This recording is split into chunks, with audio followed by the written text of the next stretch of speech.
I'm Jim Ross. He's Matt Van Horn. And this is 3 Mile Domination, where we talk about anything and everything regarding the world of self-storage.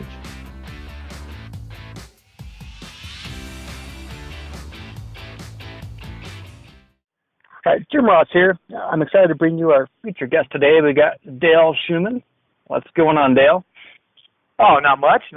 Trying to stay busy. Good.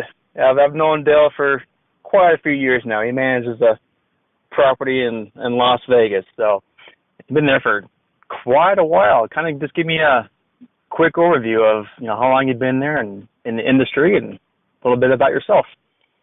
Okay. My name is Dale Schumann. I run Rancho Lone Mountain Storage in Las Vegas. My website is www.ranchostorage.com. We've been open here about we're in our 10th year. Me, myself, I've been in the storage industry since 1990, so 26 years. Started out in Southern California. I've been with U-Haul for 19 years, which also started out in California. And I moved over here to Vegas. I love Las Vegas. I like the weather. There's always something to do, so I'm kind of a concert junkie. So that's one thing we have in common. We love our concerts. Yeah. You always have to make me jealous every single time you tell me what concert you're going to, because they don't make it here to Utah half the time. They're there in Vegas, so it makes me jealous. And you've been there you're the second manager I've interviewed in a row here that of the sites that opened, that you're still there, the same managers that opened the site. It's been 10 years. Are you kidding me? Yeah. August 17th will be starting my 11th year here. Holy crap. That's crazy how time flies. Time flies in here. Yeah. Oh, gosh. Yeah, some of the concerts are coming up. I got tickets for Sublime in June, Ozfest and Knotfest in Southern California in September. Quit rubbing it in. I know. That's one thing. It's in Vegas. It's like it's that far away from Salt Lake City. I should be able to make it over there more often, but that's on my to-do list. So anyway, right. Kind of jump into it here. So again, you're in Vegas, but kind of tell listeners a little bit more of kind of what your local market is like there. Is it competitive? Tell me a little more about it. Yeah, the local market is very competitive. Some customers are looking for price, location, etc. I think if you give people a quality, clean facility, a storage unit, nice clean property and everything at a fair price, you'll be rocking in this business. As long as you have a friendly staff and everything is the key to this business. So, how many sites do you think you have in a 3-mile radius of you? Yeah, within a 3-mile radius, yes. Yeah, how many sites do you think you have? How many competitors? In a 3-mile radius, let's see, 3 mile, 1, 2, 3, 4, about 6 right off the top of my head, within a 3-mile radius. Yep, and they're 6 or 7. Yep, and they're kind of bigger names too. So you're in a very highly competitive market. Yeah. Yep. You guys are doing great. I mean, your occupancy is always up there and staying pretty steady. It was like 90 until we just had an auction, so we had it about 90%. So those damn auctions! I know they do it to you every time. Yet, so. Yeah, so necessary evil of our business is doing those auctions. Yeah. Oh, gosh.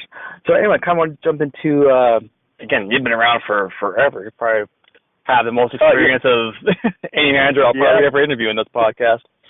Yeah, 26 years in this business. Oh my gosh. So, like, for your area and your market, I started in 1990 on South Fairview in Southern California. Dawn Corporation out of Southern California. They own all the mini-use storages and the low-cost storages in that state. You know what that means? Yeah, Dawn Corporation. You're old. Yeah, they Dawn Corporation bought all the mini-uses from C.J. Bonner in Southern California. Old man Bonner. Jeez. Yeah, yep. You probably know everybody. Oh, I do. I know pretty much most of the managers and owners in this town, too.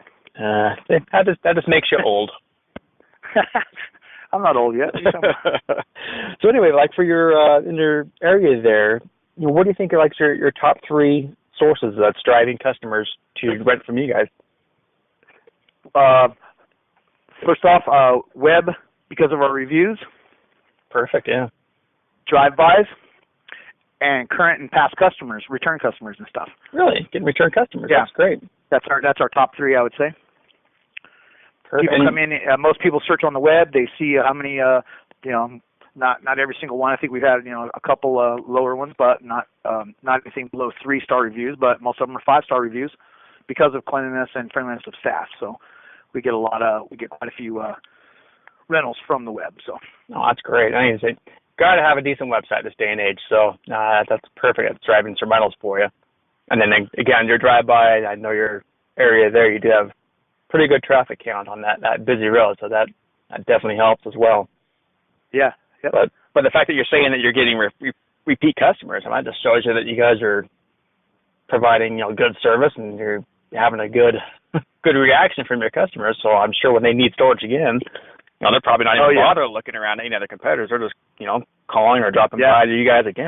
Absolutely. Like I said, as long as you have a nice clean facility, treat customers correctly, nicely, and decent price, get them back. Absolutely. You kind of alluded to this already, but why do you think customers are choosing you guys versus your competition? Due to our friendliness. Yeah. I was going to say, that's exactly what you just alluded to. I mean, a lot of it is probably over the phone. I mean, hey, just treat customers nicely on the phone initially. That's their first impression of you. So. Right. I try not to let any customers walk out the door. So. Oh yeah, I'm sure once they probably walk in your doors there, that's probably a done deal at that point. Absolutely. Good. Yeah, because you're there with Cindy, right? It's a kind of a tag team operation.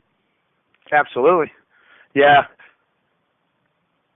Good. So you're both, like I said, you're both great managers. So again, I'm sure when someone walks in the door, and it's just again, that's kind of a common theme on these. If people haven't noticed when I'm doing these interviews, is just be nice. It goes a long way.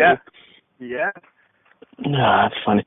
So as far as with your competition, and again, you're in Vegas, so it is a pretty highly competitive market there. Are you guys keeping tabs on the competition? Are you guys checking out pricing and making sure you're aligned?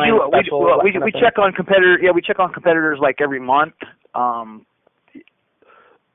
least once a month. Just kind of we already have a pretty good idea of what they're doing. Yeah.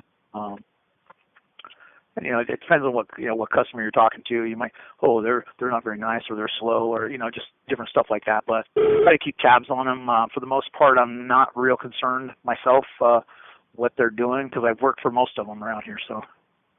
Well, exactly. But you're mindful of another company in particular. Yeah. Yeah, but it sounds like you're mindful of definitely knowing what's going on in your market, though. That's the important thing. Yeah.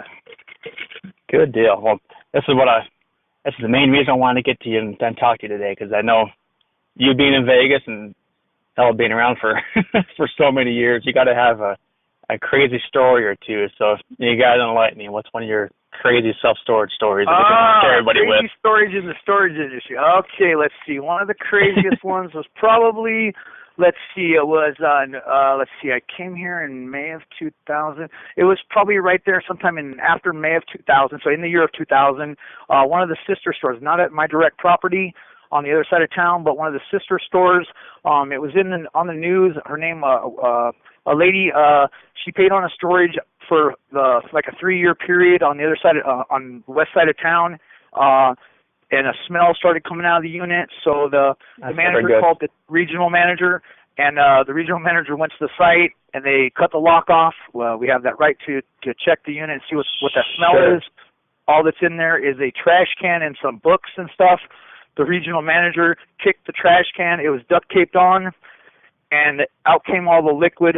The lady's mom was in that trash can with a bag over her head, duct taped on. Wow. The plastic bag over her head was duct taped on, so all that body fluid liquid went into the wooden floors. Hoping no one's eating lunch right now listening to this. That's nasty. Yeah. The people will lose their lunch on that one. But oh my gosh! So were they there for a search for it? So they knew something was up. It was on the second floor, and it soaked into the wooden floors. So. Oh my gosh! Do you know what happened after that? They arrested her, and then they had to let her go because they couldn't actually prove that she actually killed her. They just got her for wrongful disposal of the body. Is all they could get her for. They couldn't prove that she killed her. They got her for cashing her mom's Social Security checks. They couldn't actually get her for murder. They had to let her go. So she paid a $50 fine and moved on, huh? Yeah. They said they were trying to get her for why her husband disappeared in California. She was cashing his checks too. They still haven't found his body. Oh my gosh! She was on a spree. Jeez. Let's see. I don't know. We had at another facility. We had the FBI with a search warrant for a guy counterfeiting United States currency in a 5x5 unit. He was actually doing it in the unit? Yeah. They called the day before and asked me, "This is the FBI, Mr. So and so, whatever, and we have a reason to believe there's a counterfeiter in your property. Do you have a customer by this name?" And, he gave me all the correct info to give him information. We have a search warrant. We'll be there tomorrow. Any way you can look in the unit. I can look over the top through the climate controlled venting. And looked over, and there's a laptop and a little chair and a little table and a bag. And they go, "That's exactly what we're looking for. We'll be there tomorrow with the search warrant." Oh, that's crazy. Counterfeiting U.S. currency. That's a good, interesting story. That's nuts. I'm sure they caught the guy then. And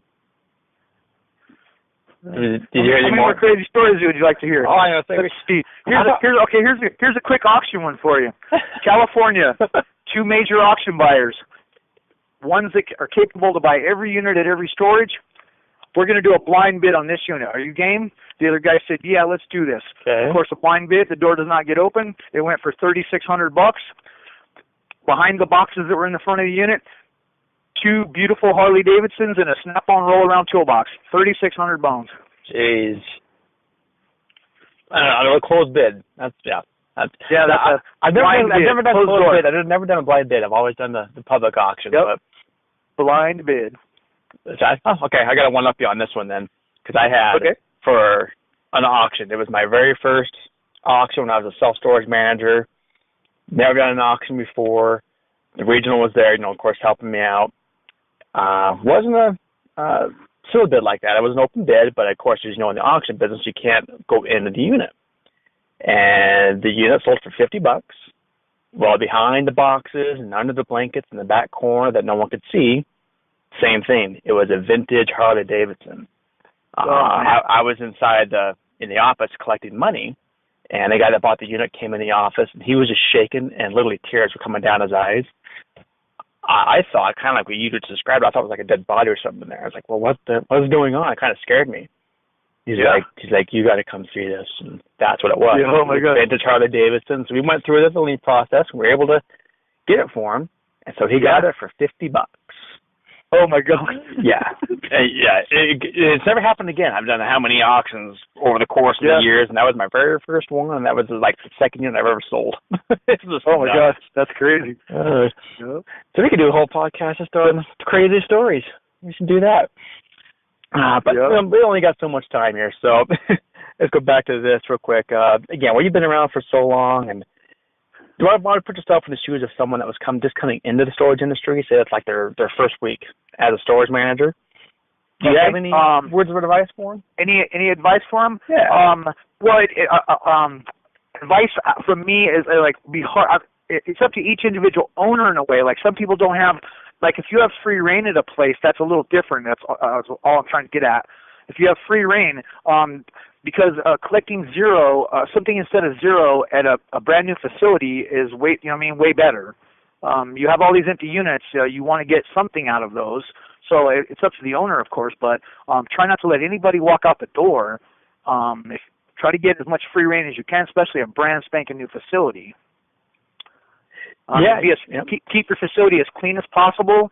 Of course, depending on where you're at, the winds, like right now, the winds are blowing, so there might be stuff out there. But try to keep your facility as clean as possible, and be as nice as you can to people, without letting them walk all over you. And you should rock in the business. Yeah, and so kind of bottom line is have pride in yourself and pride in your facility, and be nice. Yeah.